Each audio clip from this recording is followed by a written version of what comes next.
and I know somebody knows something. I'm not crazy enough to think that a 9-year-old can disappear into thin air. She ran. That is the detail that no one could explain. Not the investigators who spent 9,000 man-hours on this case. Not the profilers who studied the files years later. Not the family who knew this child better than anyone alive. A 9-year-old girl, alone on a 2-lane highway in rural North Carolina at 4 in the morning, in the middle of a thunderstorm, carrying a book bag in the rain. A truck driver spots her. He turns his 18-wheeler around on that dark, winding road. He rolls down his window to ask if she's okay, and she runs into the woods, deliberately. At 4 in the morning in the dark, Asha Degree was terrified of the dark. Her family knew this. Her brother knew this. Everyone who knew her knew this. She would not even sleep alone in a room without a light on. She had never, not once in her 9 years, walked outside at night unaccompanied. She was the kind of child who would not pet a dog she did not recognize. And yet there she is, on a highway, in a storm, in the blackest hours of a February night, walking with purpose, walking fast, walking like she knows exactly where she is going. And when the truck driver tries to help her, she disappears into the trees. Asha Degree was never seen again. 25 years after that night, investigators believe they know who took her. They believe they know which family concealed the evidence. They believe they can trace the DNA on her buried belongings back to specific people, specific names, a specific green car rusting quietly on a property less than 4 miles from where she was last seen. But the question that started this investigation, the question that makes this case unlike almost any other child disappearance in modern American history, has never been answered. Why did she go? If you want to understand what happened to Asha Degree, you cannot begin with the suspects. You cannot begin with the DNA evidence or the buried book bag or the text messages that read like a family slowly, realizing the walls are closing in. You have to begin somewhere much harder. You have to begin with a 9-year-old child, what she was feeling in the hours before she left, and what could possibly have been powerful enough to send her out into a night she feared more than almost anything in her world. Stay with me, because the answer to that question changes everything else. If you have never heard of this case before, you are about to understand why it has haunted investigators, journalists, and the community of Shelby, North Carolina for a quarter of a century. And if you have followed this case, I want to show you something in this evidence you may not have fully considered. Subscribe if you have not already. This one is going to take everything you have. Shelby, North Carolina sits about an hour west of Charlotte, where the foothills begin their slow climb toward the Appalachian ridgeline. It is not isolated. It is not remote in the way rural mythology demands. It is a working town, a church town, a town where everybody knows whose kid is whose and whose car is parked outside whose house. In the year 2000, it had a population of around 19,000 people. It had a downtown, it had a Walmart, it had youth sports leagues and school fundraisers, and the particular social fabric of a southern small town where community and surveillance are sometimes hard to distinguish from one another. One of the families that lived there was the Degree family. Harold and Aquila Degree had built a life in Shelby the way most families do in places like that. Through work, through church, through showing up. Harold worked the loading dock at PPG Industries, a company that manufactured paints and industrial coatings. Aquila worked the floor at a Kauai piano manufacturing plant. Both of them put in long hours. Both of them took their obligations seriously. They had 2 children, O'Brien, who was 10, and Asha, who was 9. Asha Jaquio Degree was born on August 5th, 1990. She was 4 feet 6 inches tall. She weighed 60 pounds. She had pigtails, a competitive streak that ran deep, and a laugh that people still describe the same way more than 2 decades later, like she meant it. She played point guard on her youth basketball team, and she was serious about it in the way only children who genuinely love something are serious. She tracked her own performance. She felt the losses. When her team lost their first game of the season on Saturday, February 12, 2000, The day before she disappeared, she was visibly devastated. Her coach noticed, her family noticed. Her cousin, who spent that Sunday with her at church and at their grandmother's house, said she seemed happy again by that afternoon. The candy from the Valentine's Day party had helped. The grandmother's warmth had helped. Children cycle through grief faster than adults expect, and Asha appeared to have cycled through. This pattern of rapid emotional recovery is significant in ways the people around Asha likely did not register at the time. Children who are emotionally resilient, who can appear cheerful after a disappointment, who can reset their external presentation quickly, sometimes do so because they have somewhere internally to go. A plan that gives them a sense of control, an idea that makes the surface of their world feel manageable, even if something underneath is unresolved. We cannot know whether this describes Asha's Sunday, but the observation belongs in the analysis, because here is what we know she was reading. At the time of her disappearance, Asha had access to a school library book checked out in her name or placed in her bag, McElligot's Pool by Dr. Seuss. And there is a second book that has circulated through the discussion of this case with persistent frequency, though its role remains inferential rather than confirmed. The Whipping Boy by Sid Fleischman, a historical adventure novel assigned to some fourth-grade classes in that era, follows a poor boy and a prince who run away together into the night, brave dangers, and prove something about themselves. It is a story, at its heart, about a child who faces a fear and comes out the other side of it changed. We should be careful not to overinvest in literary theory as a motive engine. A book does not send a child into a storm, but books shape how children understand the possibility of their own choices. They give children frameworks for imagining acts of courage, particularly when those acts involve going somewhere alone, in the dark, where the outcome is uncertain but the destination feels meaningful. If Asha had internalized any version of that narrative, if she had for any reason decided that going outside in the night was something that could be done, could be survived, could even be a kind of victory over her own fear, then the basketball loss is not the motive. It is the catalyst. The thing that made going feel necessary, that made the abstract idea of the night feel urgent and specific. But here's what the people closest to her also knew. Asha was cautious. She was not adventurous in the way that some children are reckless. She did not wander. She did not sneak out. She would not pet dogs she did not know. She was afraid of the dark, specifically, genuinely, in a way that shaped her sleep routines.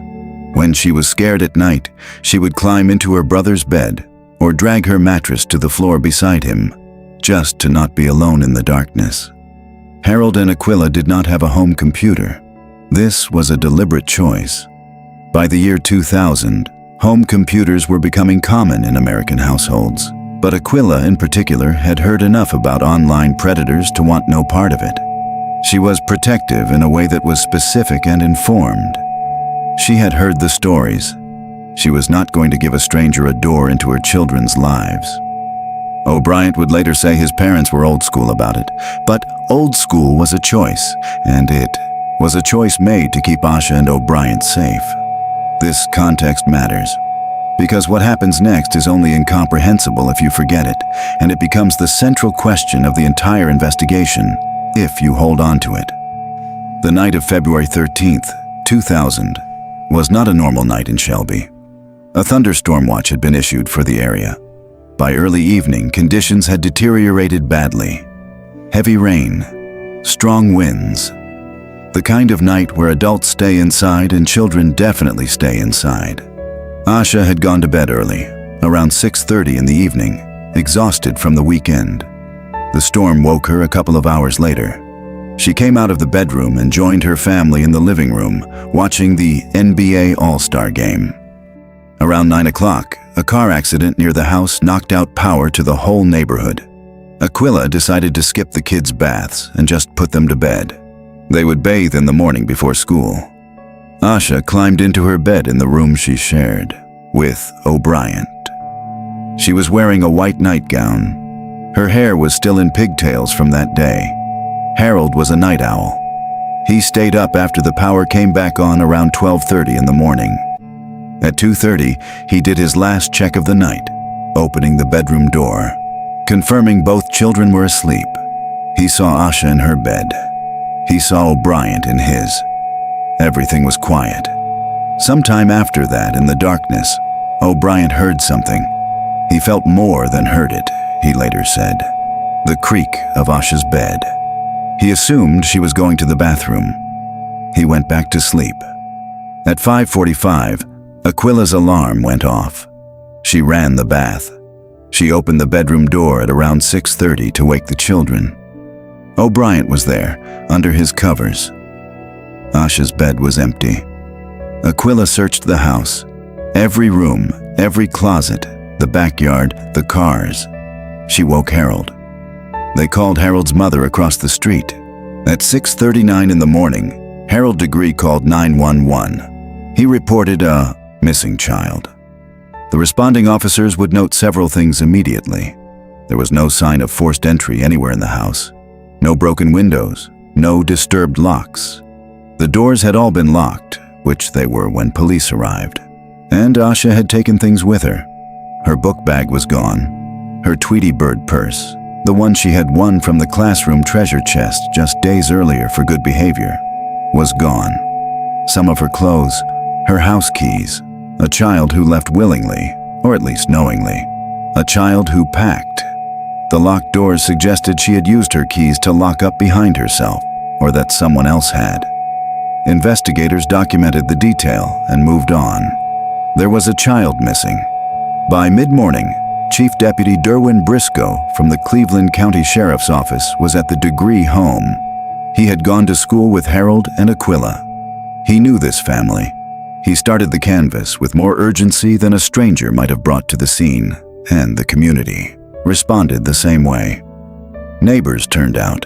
Search teams fanned out. Helicopters went up. K-9 units were deployed.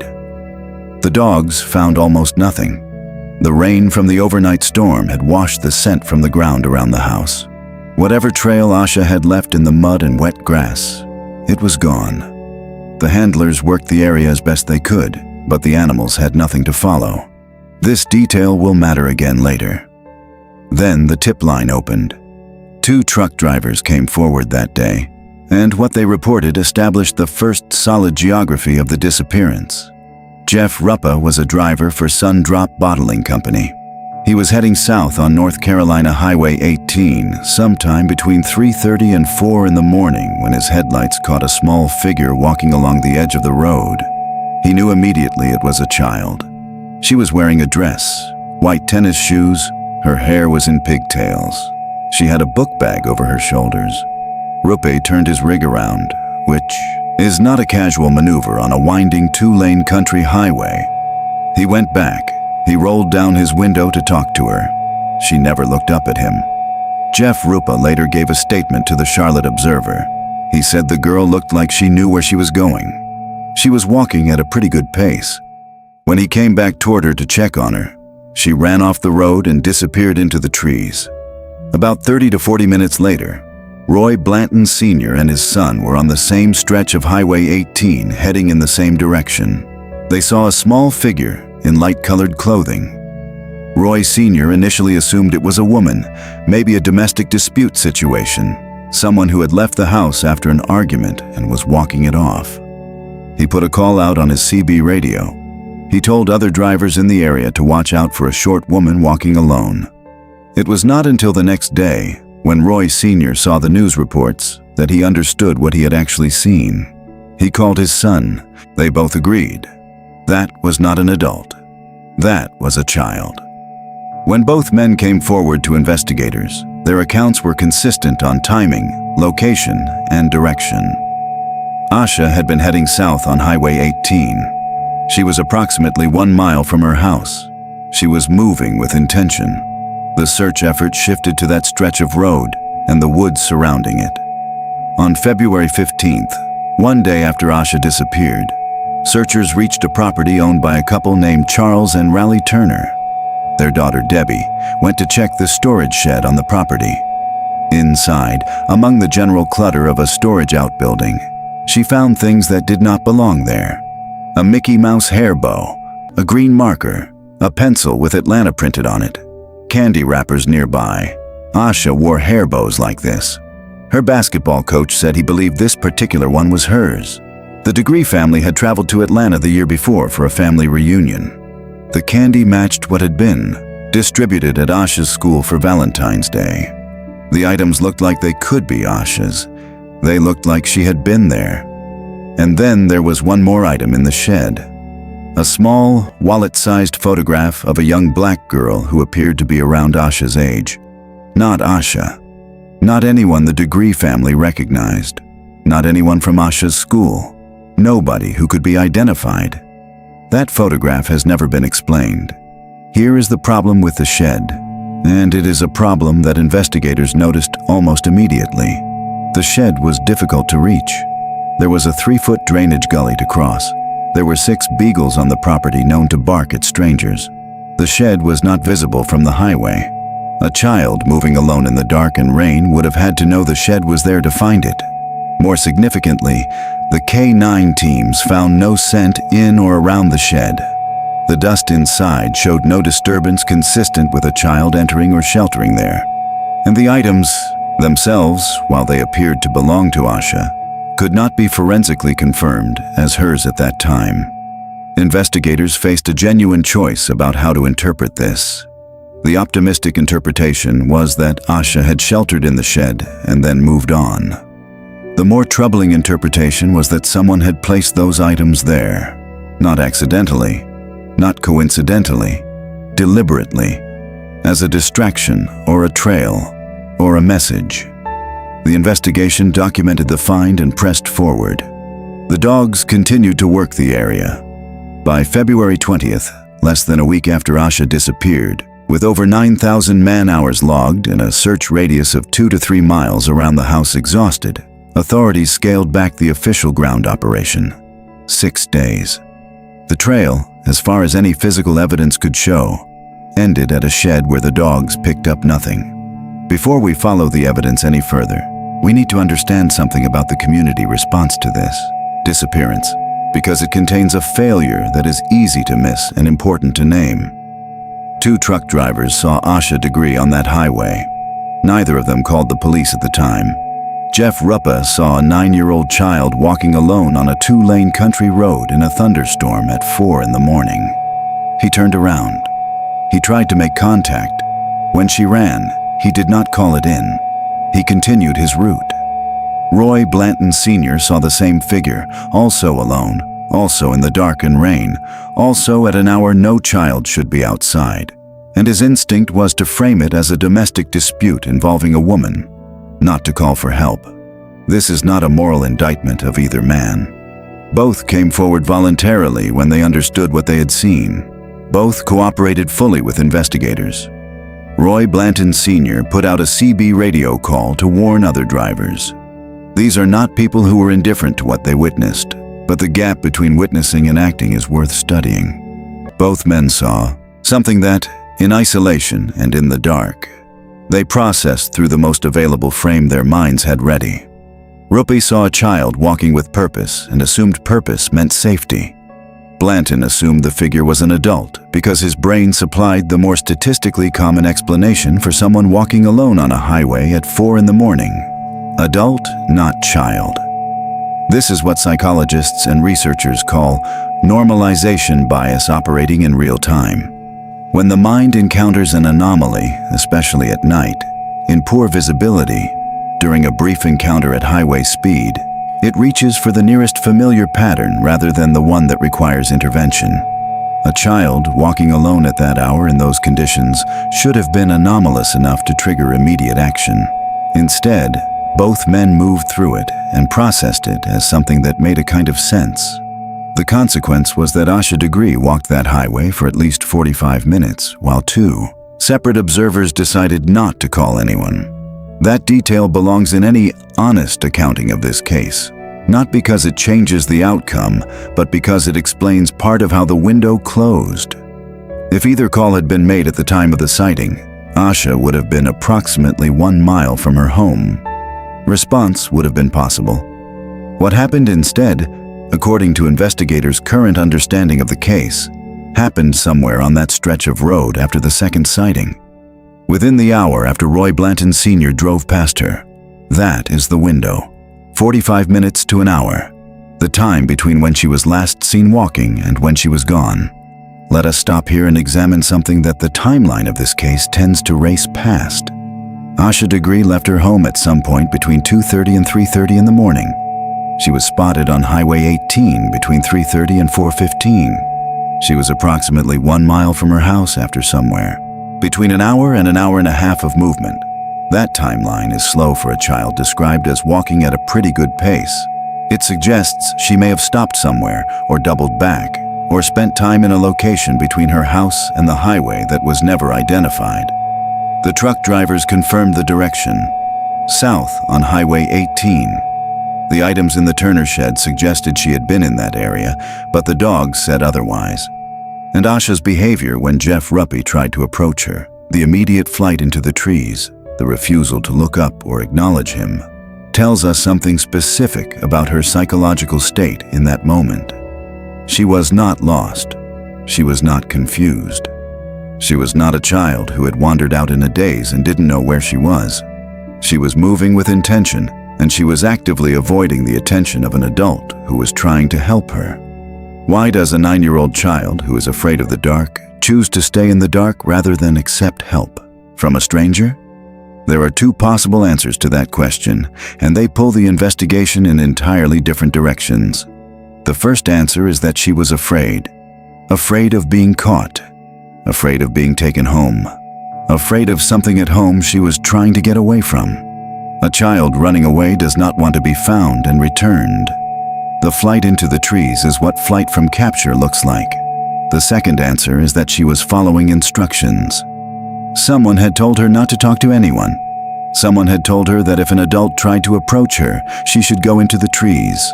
Someone was managing her movement that night and had prepared her for exactly this contingency. These two possibilities are not mutually exclusive. They can both be true simultaneously, but they lead to entirely different suspects and entirely different theories of the crime. And there is a third dimension worth considering, one that investigators in 2000 could not fully interrogate because the tools and the context were not available. The year 2000 is a specific cultural moment in child predation. The internet was becoming accessible, but in households like the Degrees, it was absent. Community networks, school connections, church relationships, sports leagues. These were the social infrastructure through which adults accessed children. Grooming in that environment did not happen through DMs or anonymous chat rooms. It happened in person, in proximity, through trust and repetition. If someone had been preparing Asha Degree to walk out that door on a specific night, that preparation would have happened in the spaces she occupied. In the community around her, in the church, on the basketball court, in the neighborhood. Through an adult who had earned enough of her trust to give her instructions, she was willing to follow through a storm she feared. That possibility terrified investigators in 2000.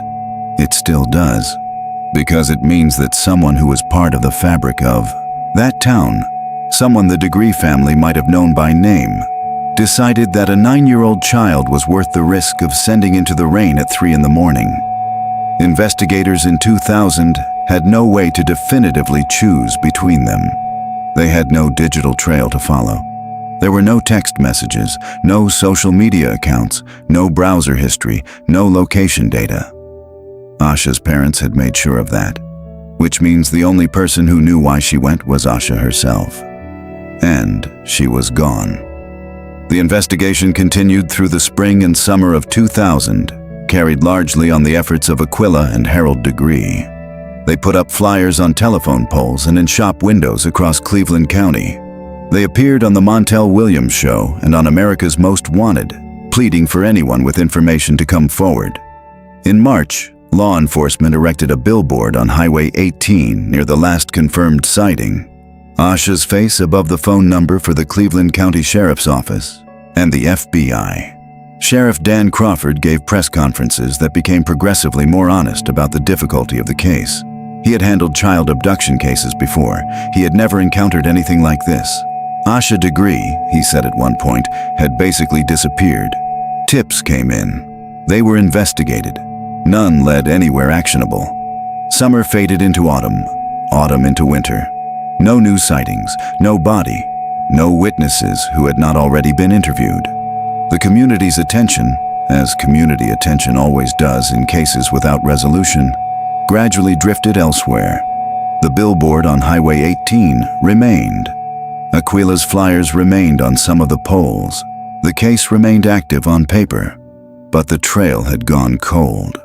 Then, on August 2nd, 2001, 17 months after Asha walked out of her home into the rain, a construction worker named Terry Fleming was operating a grader on a job site in Burke County, about 26 miles north of Shelby. He was leveling ground for a new home. The grader hit something, not a rock, something that felt wrong. Terry Fleming got out to look. He found 2 black plastic garbage bags buried in the ground approximately 50 yards off the highway. Inside was a book bag. He opened it. He found a name tag inside, written in a child's handwriting. Asha Degree.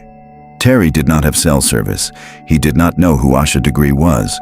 He wrote the name down and left the bag at the site. The next morning, he told his wife. She knew exactly who Asha Degree was. She told him to call the police. When investigators arrived, they found the bag still carefully wrapped in the 2 garbage bags, exactly where Terry had found it. The contents included some of Asha's clothing and school supplies. They also found 2 items whose origins could not be immediately explained. A copy of McElligot's Pool by Dr. Seuss, checked out from Asha's school library, and a new Kids on the Block t-shirt that the Degree family was certain did not belong to Asha or to anyone in their household. The location of the bag told investigators something they had already begun to suspect. 26 miles north. The opposite direction from where Asha had been walking that night. Buried, deliberately wrapped. Hidden in woods approximately 50 yards from the nearest road. Sheriff Crawford made the statement that changed the formal categorization of the case. This was no longer a missing person investigation. This was a kidnapping. There is a specific psychology to the burial of a book bag, and it is worth examining carefully because it tells us something important about the person who buried it. The bag was not thrown from a car window. The geography eliminates that. 50 yards through trees is not a thrown object. Someone walked into those woods carrying the bag, dug a hole deep enough to conceal it, wrapped it in not 1 but 2 plastic garbage bags, and buried it. Then they left. This is not the behavior of someone acting in blind panic. This is concealment with planning. This is someone who understood that the bag represented evidence of what had happened, who decided to put distance between the bag and where the crime occurred, and who took deliberate steps to protect that distance. The 2 garbage bags are a detail that investigators found significant. 1 bag can be improvised. 1 bag is what you grab when something needs to go out. 2 bags, wrapped one inside the other, represent an additional step, a precaution. Someone who was thinking about whether the bag would stay buried, whether rain or moisture or animals might compromise the outer layer. This is careful behavior. Methodical behavior. Someone who had time to think, resources to act, and a location already in mind. And consider the drive. 26 miles north of where Asha was last seen, in the opposite direction from where she had been walking. Burke County is not where this story begins. It is not near the Degree home or the Turner shed or the stretch of Highway 18. Whoever drove that bag north drove it through at least 2 counties, in what we can assume was either the very early hours of the morning or in the days that followed, and made a decision about where to stop and where to bury it. They chose woods. They chose 50 yards of distance from the road. They chose depth. And then they drove away and hoped it would never be found. The fact that it was found at all is largely the result of a grader's blade catching a buried object at just the right angle, and a man named Terry Fleming deciding to write down a name he did not recognize. 26 miles north of Shelby, in Burke County, in woods that an outsider would not simply stumble into while driving. Someone either knew these woods or found them deliberately. The FBI laboratory at Quantico received the bag and all its contents for analysis. At the time, forensic technology could extract genetic material from physical evidence, but the databases and comparison methods available in 2001 were limited. Investigators knew they had material from at least 2 sources other than Asha herself, but they could not match it to anyone. That limitation would sit in a case file for more than 20 years. The shirt from New Kids on the Block, the buried garbage bags, the careful wrapping, the distance from the scene. Taken separately, any one of these details might be explained away. Together, they described someone with a connection to Asha's belongings, a reason to hide that connection, and the wherewithal to execute a concealment that almost worked permanently. Almost. Here is the pivot that makes the Asha Degree case something more than a mystery and something closer to a case study in what institutional patients can eventually produce. In 2015, nearly 15 years after Asha disappeared, the agencies involved in the investigation made a decision that is worth marking. They decided to bring fresh eyes to the evidence. 2 detectives were brought out, of retirement. The FBI's Child Abduction Rapid Deployment Team, which had been formed in 2005 and was not available to the original investigators, was asked to review the case. This is not a routine development. Cases go cold because the people who remember them retire, because the files get archived, because the institutional energy moves toward cases that have solvable recent evidence. The fact that this investigation was actively renewed rather than simply kept nominally open reflects something specific about how it had been carried by the people inside the Cleveland County Sheriff's Office. They had never stopped believing there was an answer in the evidence they had already collected. They just needed better tools. In May 2016, the FBI made a public announcement. They had a witness who reported seeing a girl matching Asha's description get into a vehicle on the morning she disappeared. The vehicle was described as dark green, either a 1970s Lincoln Continental Mark V or an early 70s Ford Thunderbird. It had rust around the wheel wells. It had been seen twice in the area that morning. The announcement raised an immediate question that the public and journalists pressed on hard. If this witness had come forward, why was this information being released 16 years later? Records indicate the tip had come in closer to the time of the disappearance. The precise reasons it was not acted on at the time have never been fully explained publicly. What can be said is that in 2016, investigators had decided it was significant enough to announce, significant enough to ask for help identifying the vehicle and its owner, and significant enough to confirm that their understanding of what happened that night had shifted. Asha had not walked into those woods. She had been pulled into a car. That single word in the search warrant documentation, pulled rather than got into, carries the full weight of what investigators now believed had happened on that highway at 4 in the morning on Valentine's Day in the year 2000. October 2018. The Cleveland County Sheriff's Office released a short, carefully worded public video. They were asking for help identifying the origins of 2 items found in Asha's buried book bag. The first was the Dr. Seuss book, McElligot's Pool, checked out from her school library. The second was the New Kids on the Block t-shirt that her parents had identified as definitively not belonging to Asha or anyone in the Degree family. New Kids on the Block was a popular group, but they were popular in the late 1980s and very early 1990s. By 2000, a 9-year-old child in Shelby, North Carolina, would have been listening to NSYNC, Backstreet Boys, the music of her own cultural moment. A New Kids on the Block shirt would be vintage for Asha's generation in the way that a shirt from 5 or 6 years before your birth feels vintage even at 9 years old. The shirt was worn by someone older, someone who had grown up with that music. A teenager, perhaps, in 2000. Someone for whom New Kids on the Block was a genuine memory, rather than a hand-me-down curiosity. The Degree family was certain. This shirt had not entered their house. It was not Asha's. Someone else's hands had put it in that bag. In 2017, while the FBI's card team was reanalyzing the backpack and the garbage bags using technology significantly more advanced than what had been available in 2001, forensic genealogy was beginning to change the landscape of cold case investigation across the country. The methodology works like this. Genetic material extracted from evidence is compared not against criminal databases, but against consumer genealogy. platforms where individuals have voluntarily uploaded their DNA profiles to find relatives. A partial match to someone in one of those databases does not identify the suspect directly. It identifies a family tree branch. Investigators then do the traditional work of genealogical research, mapping generations, identifying who was alive and where, narrowing the biological candidates until the probable source of the DNA can be identified with specificity. The investigators working Asha's case sent the genetic material from the book bag and from a hair found on Asha's undershirt to be processed through this method. They were waiting. Asha Degree has been missing for 25 years as of this episode. Her family has never stopped. Aquila and Harold continued raising awareness long after the news cycle had moved on.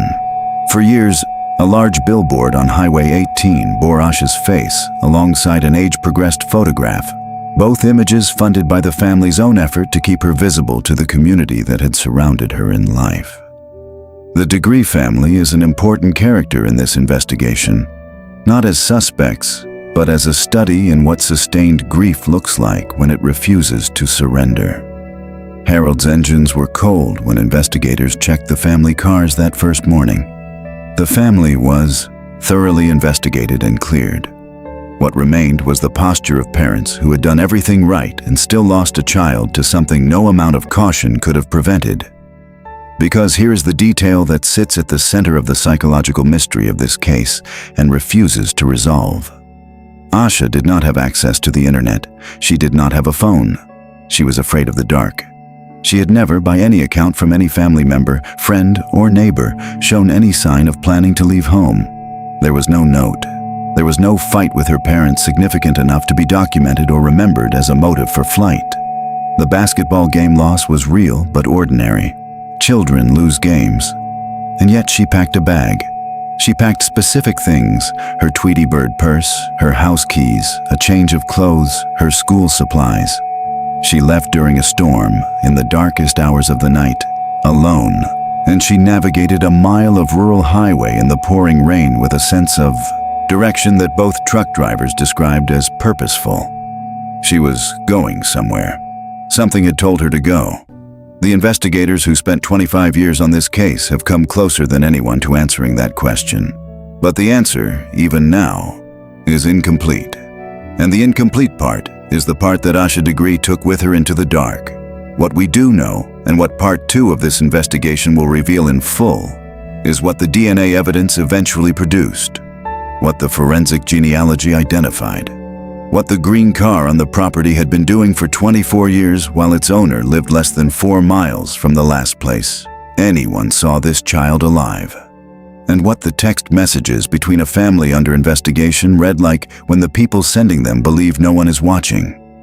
The answer to why Asha walked out that door is still incomplete, but the answer to what happened to her after she did, that answer has a name.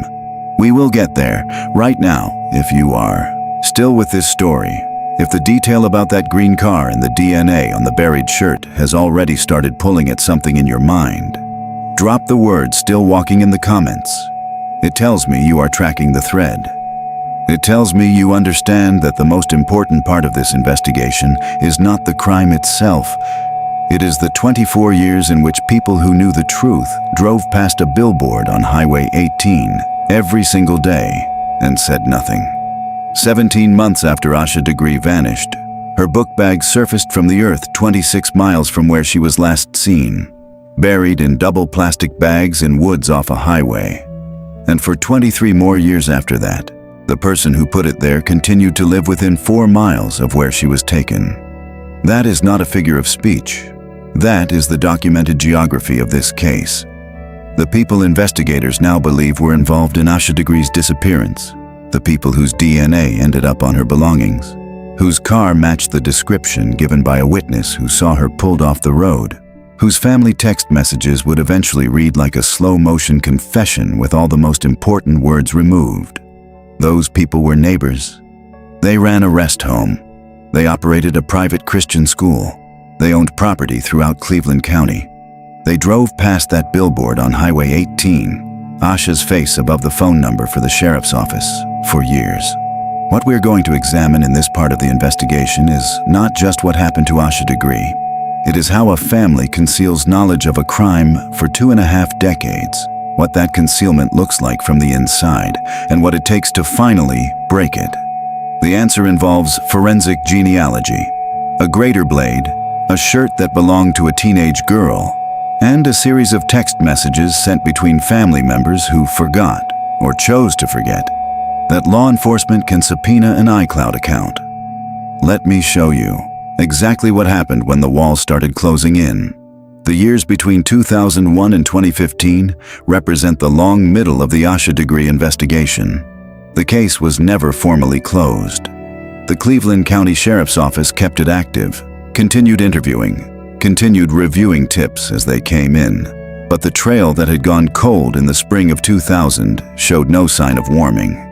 During this period, the family maintained their public presence. Harold and Aquila Degree did not retreat. They did not let Asha become a statistic in a file. They funded the billboard. They appeared in media when media would have them. They kept the case visible in a way that required specific and sustained energy. Anyone who has followed long-duration missing person cases understands how unusual that is. The gravitational pull toward silence, toward grief that is private rather than public, is immense after years without answers. The Degree family resisted it. The institutional response to this: visibility matters and deserves examination because it represents the better end of the investigative spectrum. Sheriff Dan Crawford, who had publicly acknowledged the near impossibility of the case as early as the first few months, continued to treat it as solvable. His successors did the same. The agencies involved, the Cleveland County Sheriff's Office, the FBI, the North Carolina State Bureau of Investigation, maintained what is called an active cold case designation, which means not simply that the file is open, but that it is periodically reviewed, and that new evidence or new methods are applied to it as they become available. This is not universal practice.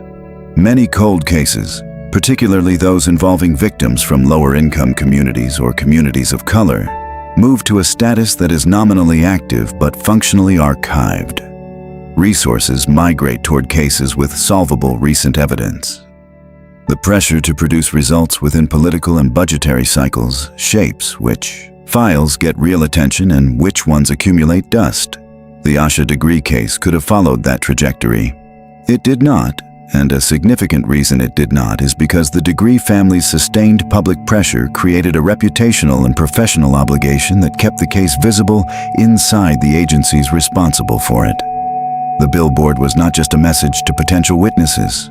It was a message to law enforcement. We see you, we remember, we are counting. In 2015, investigators made the decision to redouble the effort. 2 detectives who had worked the case earlier were brought back out of retirement specifically to apply fresh eyes to the accumulated evidence. The FBI's Child Abduction Rapid Deployment Team, CARD, which had not existed when Asha disappeared, was brought in to assist. The critical resources were the physical items from the book bag, the clothing, the garbage bags, the undershirt, the New Kids on the Block t-shirt. These had been sitting in proper forensic storage since their analysis at Quantico in 2001. Genetic material had been extracted then. The profiles were partial, the databases were limited, the matches were absent. What changed between 2001 and 2023 was not the evidence. What changed was the infrastructure around the evidence.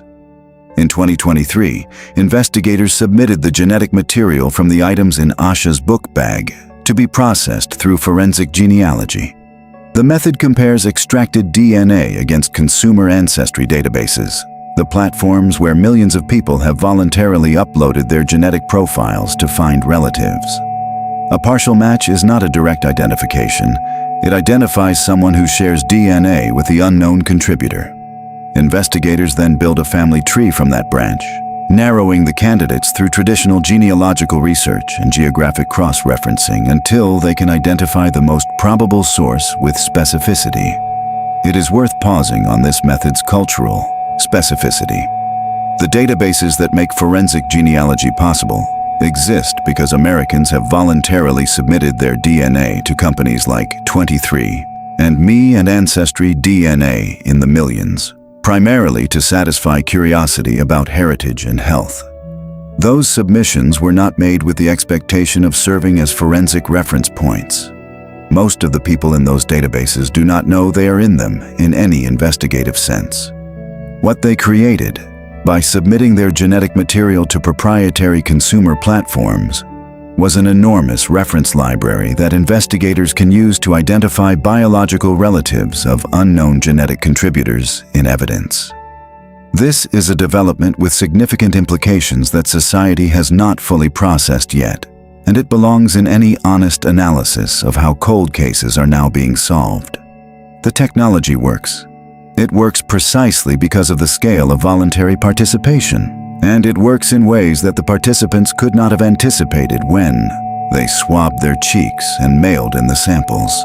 For Asha Degree's investigation, it produced a result that 22 years of earlier forensic work had been unable to reach. The hair found on Asha's undershirt, which had been preserved since it was recovered from the bag in 2001, produced a match to a close relative of a man named Roy Dedman. Roy Dedman had 3 daughters. Investigators sought DNA samples from each of them. The samples were matched. The hair on Asha Degree's undershirt belonged to Roy Dedman's youngest daughter, Anna Lee Dedman Ramirez, who had been 13 years old in February of 2000. The second genetic profile from the bag matched a different person entirely. A man named Russell Underhill, a Vietnam veteran who had struggled for years with depression and substance abuse.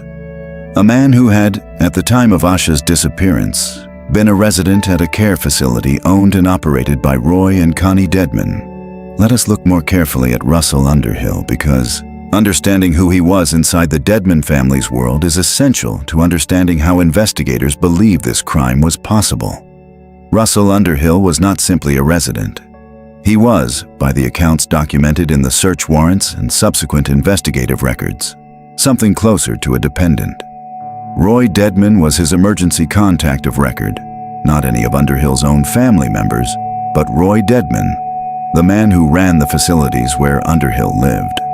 The Dedman's eldest daughter, Lizzie, drove him to and from medical appointments. He moved between 2 separate Dedman-owned facilities over the course of several years.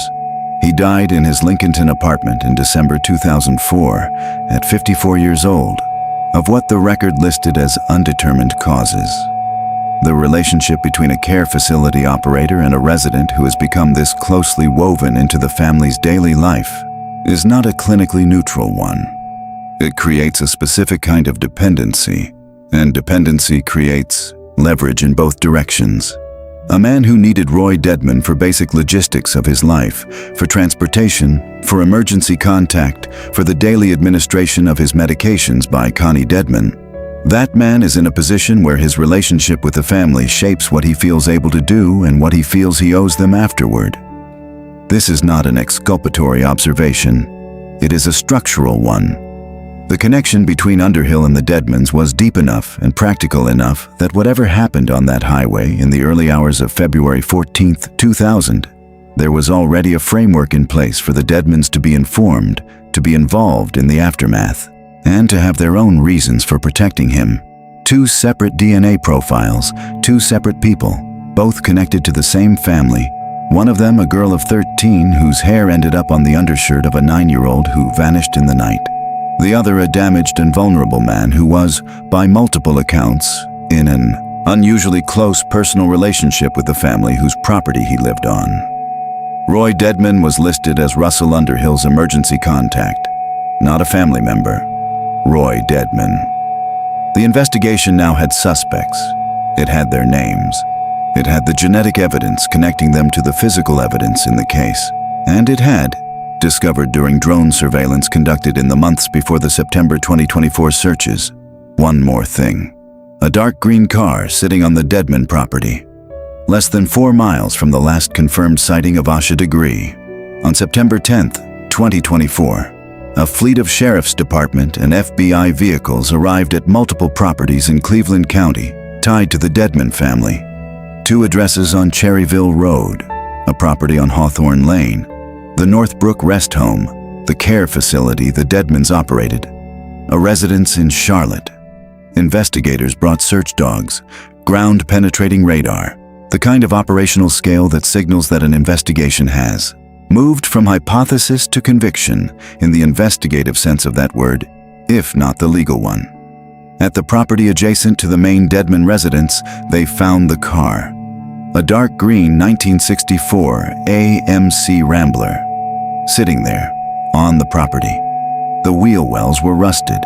The body was a close match to the witness descriptions released by the FBI in 2016. A dark green early 70s vintage vehicle with rust around the wheel wells, seen twice in the area on the morning Asha disappeared. The family's attorney, in subsequent public statements, would argue that the car's title had not been transferred to the Deadman's name until March 2000, after Asha disappeared, and therefore the family could not have been driving it in February.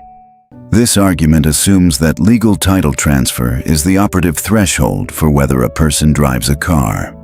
It also does not address the car's physical presence on the property, the rust pattern consistent with the witness description, or the DNA evidence connecting family members to Asha's belongings. The investigators noted the attorney's statement and continued their work. Of particular interest during the search was a report that Roy Deadman had been observed some years earlier, digging a hole on his property. The description offered in documented witness accounts characterized it as chest deep.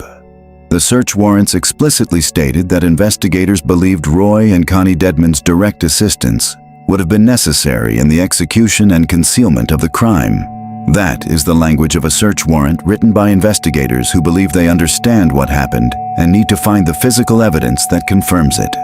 Ground-penetrating radar was deployed. The dogs worked the properties.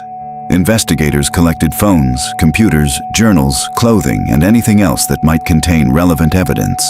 The searches were methodical and extensive. They continued over several days, and on September 10th, the very first day of the searches, Sarah Deadman texted her older sister Lizzie. "They think it's our shirt." That is the first message, sent between sisters on the morning that law enforcement was walking through their family's properties with search dogs and ground-penetrating radar. "They think it's our shirt." Sarah adding in a follow-up, "I don't remember that shirt." "I'm scared though. Dad is probably going to be a huge suspect." This exchange did not happen in a vacuum. The sisters knew, from the public statements law enforcement had made over the years, that a New Kids on the Block t-shirt of unknown origin had been found in Asha's buried book bag. They had almost certainly known this since it was publicly discussed in 2018. And on the morning the searches began, Sarah Deadman's first instinct, on the morning the police arrived, was to raise the shirt with her sister. Not to say, "I wonder what they're looking for." Not to say, "I can't imagine what this is about." Not even to say, "I wonder whose shirt that could be." She said, "They think it's our shirt." There is a specific quality to that message, which is the quality of prior knowledge confirming itself. Sarah Deadman knew there was a shirt in question because she had been aware of the shirt for years. The appearance of law enforcement on her family's property activated the fear she had been managing for years. And the first thing that fear produced, in language, was the shirt. The one item she was worried about. The one item that she and Lizzie were most likely to have a direct connection to. The next day, September 11th, the youngest sister Anna Lee texted Lizzie. Anna Lee, whose DNA had been matched to the hair on Asha's undershirt. Her message was procedural and immediate. "Lizzie, you don't need to be talking to anyone. I'm at the lawyer's office now. They advise we should all not talk to them without representation." Within 24 hours of the search's beginning, the family had coordinated legal representation and was explicitly directing each other to stop speaking to investigators. The text messages themselves continued, because it appears none of them considered that text messages between suspects in an active federal investigation could be subpoenaed.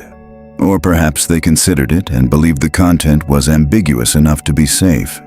It was not ambiguous. A family confronting false accusations behaves differently than this. False accusation produces outrage and the demand to be heard. It produces the drive to give investigators everything possible, because everything possible confirms innocence. It does not produce a same-day call to the lawyer and a coordinated instruction to all family members to stop talking. That is the behavior of people managing exposure, not people establishing innocence. The message asking everyone not to talk without representation is legally defensible advice.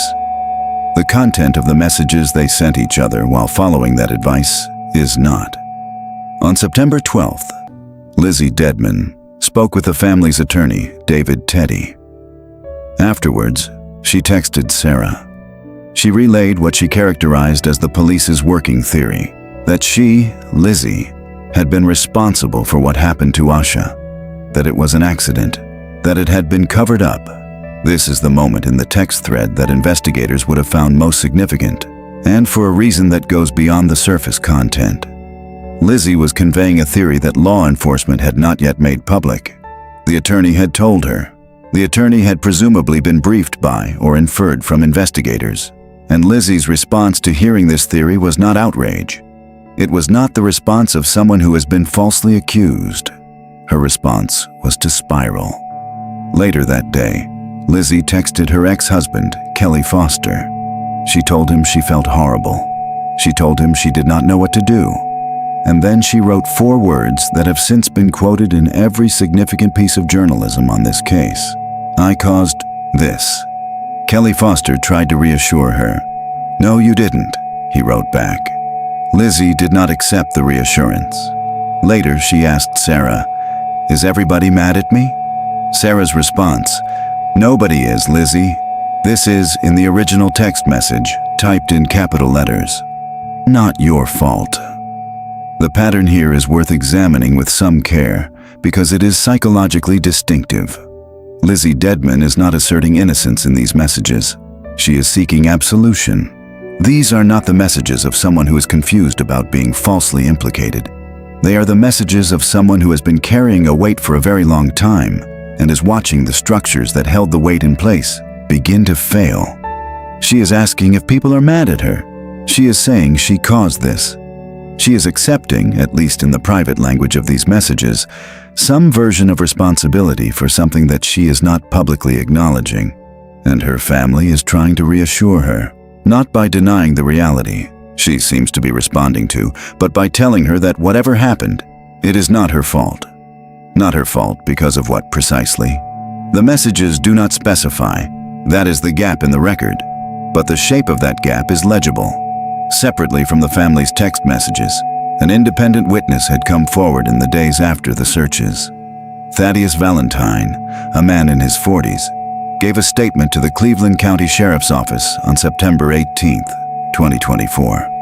He said that sometime in the mid-2000s, at a house party, he had witnessed the eldest Dedman daughter, Lizzie, who would have been in her early 20s at the time, in a state of significant emotional distress. She had been drinking heavily, and Thaddeus Valentine told investigators that he heard Lizzie say, "I killed Asha Degree." He also told investigators that the middle sister, Sarah, who was normally calm and even-tempered by his account, grabbed Lizzie by the head and told her in explicit terms to stop talking. Investigators administered a polygraph to Thaddeus Valentine. He passed. There are legitimate caveats to attach to this account.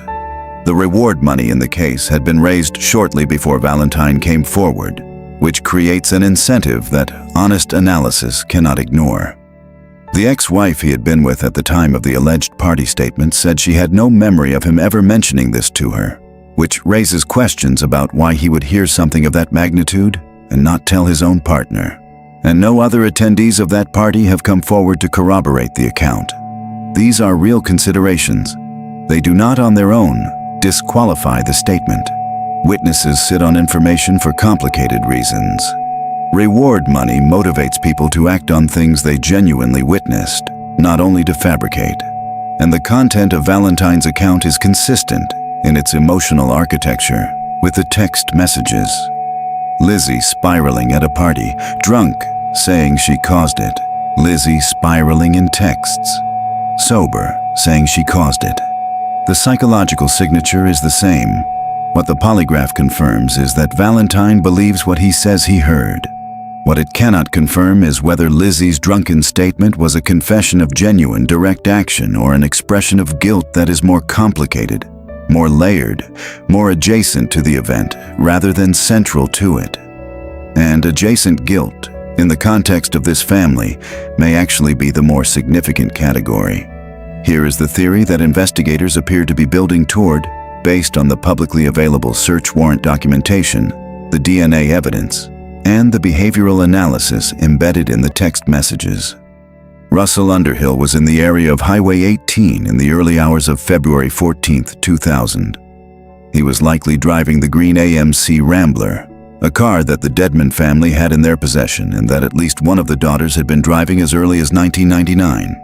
He encountered Asha Degree, walking alone on the highway, and he took her. The opportunistic nature of this theory is worth sitting with, because it is the most psychologically uncomfortable interpretation of the case. It means that Asha Degree's fate was not set before she walked out her door. It was set by the intersection of her decision to go and someone else's decision to stop. Two separate acts of will, converging on the same stretch of road in the same hour, and only one of them having any idea the other existed.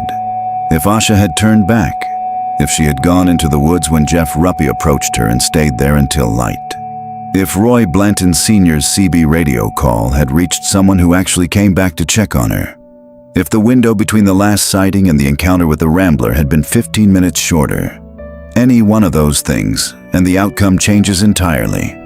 That is not a framework for assigning blame to anyone other than the person who stopped the car. It is an acknowledgement of how contingency operates in violent crime. Perpetrators depend on the cooperation of circumstances.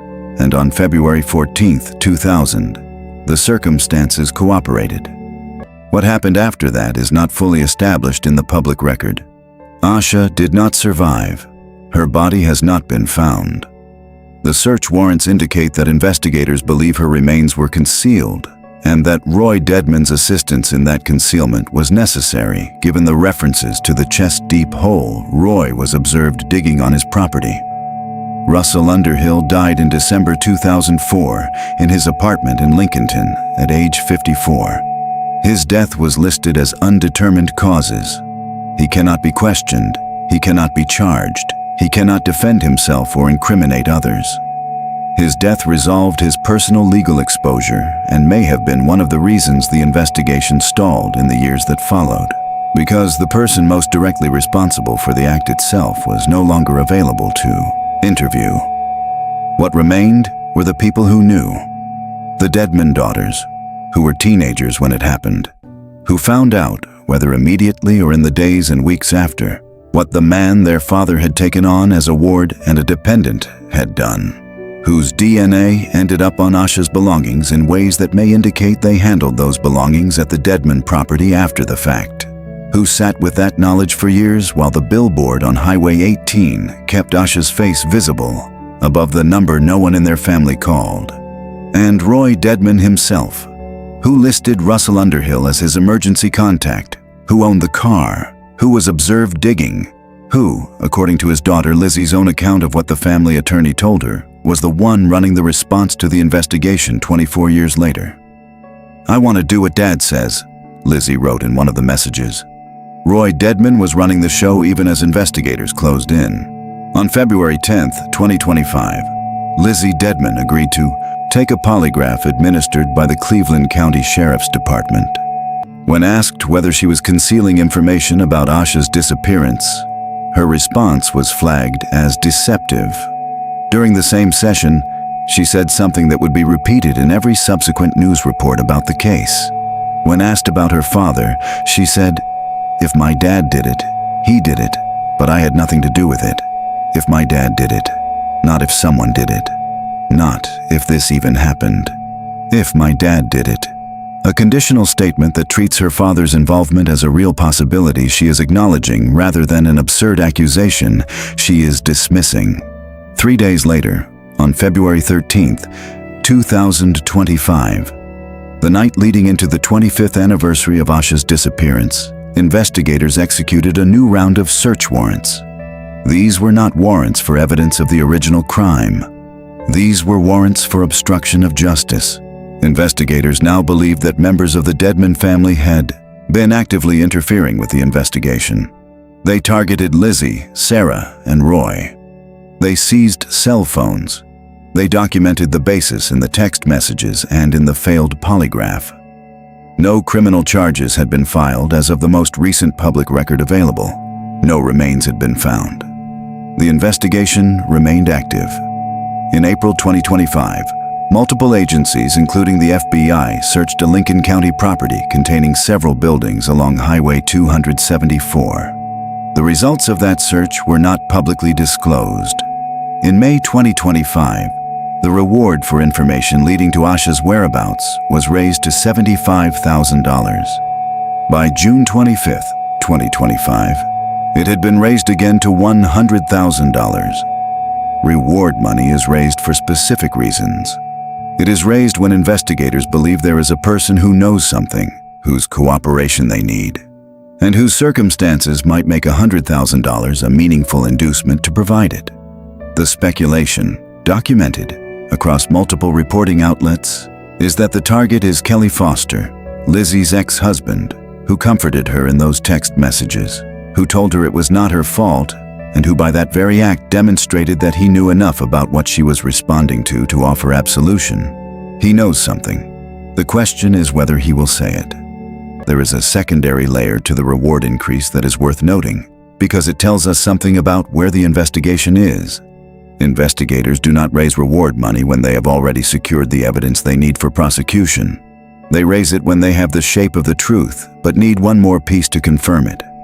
One witness, one piece of corroborating testimony, one person who was present for something and has been sitting on it for years and might, given the right incentive, decide that the weight of silence no longer outweighs the cost of speaking.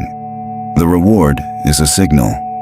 It signals that investigators believe someone outside the immediate family knows something direct and specific.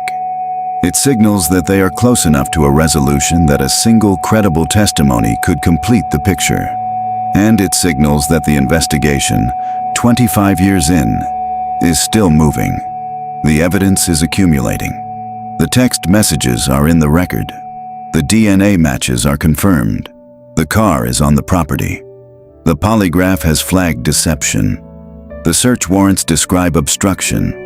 The only thing that has not yet happened is an arrest. And the mechanics of that gap, the space between what investigators know and what they can prove to a prosecutorial standard, is the current terrain of the case. Russell Underhill is dead. He cannot be charged. The case against the living members of the Dedman family rests on what they knew, when they knew it, and what they did to prevent investigators from finding the answers that Asha's family has been owed for a quarter of a century. Let us come back to the question that opened this investigation. The question that 25 years of work has brought closer to answerable but not yet fully answered. Why did Asha Degree leave her home? The investigator's current theory holds that Russell Underhill encountered her opportunistically, that she had gone out for her own reasons, was walking along Highway 18, and was taken. This interpretation requires no prior contact between Underhill and Asha, no grooming, no arrangement. It requires only that a man with a history of substance abuse and instability was driving the Dedman family car on a rural highway at 4 in the morning and saw a 9-year-old child walking alone. Asha's reasons for leaving, under this framework, are separate from her fate. She left for reasons that were hers. The basketball loss, the storm that felt like a dare, the sense that facing the dark was something she could choose to do. And whatever brought her to that highway, it was not what killed her. What killed her was the vehicle that stopped. That separation matters. It matters for the family's understanding of what happened. It matters that Asha's decision, whatever it was a child's decision, made in a child's understanding of the world. It was not a death wish. It was not a surrender. It was, at its most likely, an act of courage from a 9-year-old who had lost a basketball game and decided to prove something to herself in the only darkness available to her. The people who failed Asha Degree were not her parents. who had protected her carefully and cleared themselves on that first morning without hesitation. They were not the truck drivers, who were operating in the fog of an ordinary night and processed what they saw through the nearest available frame. The people who failed Asha Degree were the ones who had a choice, after she was gone, to make a call that would have given her family an answer, who chose instead to keep the knowledge inside the walls of their property, inside the walls of their text message thread, inside the family's collective silence about a night none of them can apparently stop thinking about even a quarter-century later. Lizzie Deadman still cycles through it. It came out at that party, drunk, in the mid-2000s. It came out in the texts, sober, on the day the searches began. It came out in the polygraph room when the examiner asked if she was concealing information and her body said yes, even while her mouth tried to say no. 25 years is a long time to carry something, especially something that heavy. The Asha Degree case has not been resolved. As of the time of this episode's publication, no charges have been filed, no remains have been recovered. The $100,000 reward is outstanding. But something has shifted in the architecture of this investigation that is worth naming because it speaks to something larger than this one case.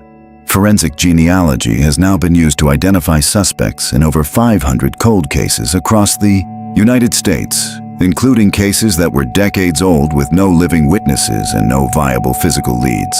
The technology did not exist in 2000. It barely existed in 2015. By 2023, it was sophisticated enough to take a hair from a buried book bag, compare it against voluntary ancestry databases, build a family tree, and deliver a name. The evidence was always there, sitting in a Quantico laboratory storage unit for 22 years, waiting for the tools to catch up to the question. That gap between the evidence that exists and the tools that can read it is the hidden variable in every long-duration cold case. It is why the investigators who refused to formally close this file were right to refuse. It is why the billboard on Highway 18, maintained by a family that never stopped making noise, mattered.